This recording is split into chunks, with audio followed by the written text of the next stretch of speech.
I'm Sandhya, and today's video topic is OOPS concepts. So we can discuss what is OOPS. OOPS stands from Object Oriented Programming. Procedural programming is about writing procedures or methods that perform operation on the data, while object oriented programming is about creating objects that contain both data and methods. Object object means a real world entity such as a pen, chair, table, computer, watch, etc. Object-oriented programming is a methodology to design a programming using classes and objects. OOPS concepts are follows: first object, then classes, inheritance, polymorphism, abstraction, and encapsulation. First is object. Any any entity that has a state and behavior is known as an object. For example, chair, pen, table, keyboards, bike, etc. It can be physical and logical. An object can define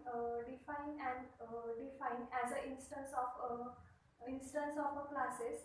That object contains addresses and takes up such a space in memory. Then classes is a collection of objects. It is a logical entity. A classes can be defined as a blueprint for which then class can use declare in using class keywords. Then inheritance in Java is a possible to inherit attributes and methods from from one class to another class. We group the inheritance concept into two categories. First is a subclass and second is a superclass. Subclass also known as child class, the class that inherit from another classes, and superclass it is a parent class.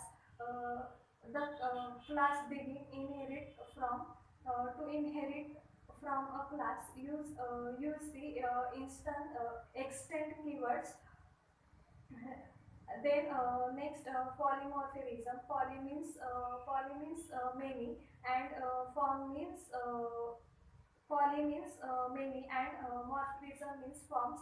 Polymorphism use those methods to perform different tasks and allow us perform a single action in different ways. Then we can achieve polymorphism in Java using following ways. First, method overriding, method overloading, and operator overloading. First is a method overloading. If the some method is present in both the superclass and the subclass, then the method in the subclass override to some methods in a superclass. This called as method overriding. Then next, method overloading. Then next, operator overloading. Some operators in Java behave differently with an operand. Then next, abstraction. And data abstraction is a process of hiding certain details and showing only essential information to be the users.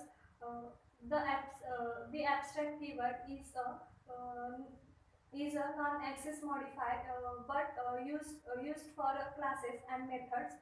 First is a abstract class. First is abstract classes.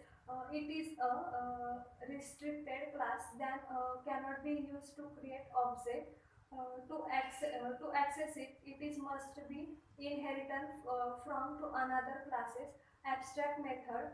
Abstract method can be used in abstract method can be used in abstract class, and it does not have a body. and the body is provided by the subclasses and then encapsulation. The meaning of encapsulation is to make sure that sensitive data is hidden from users to hidden for to users. Thank you.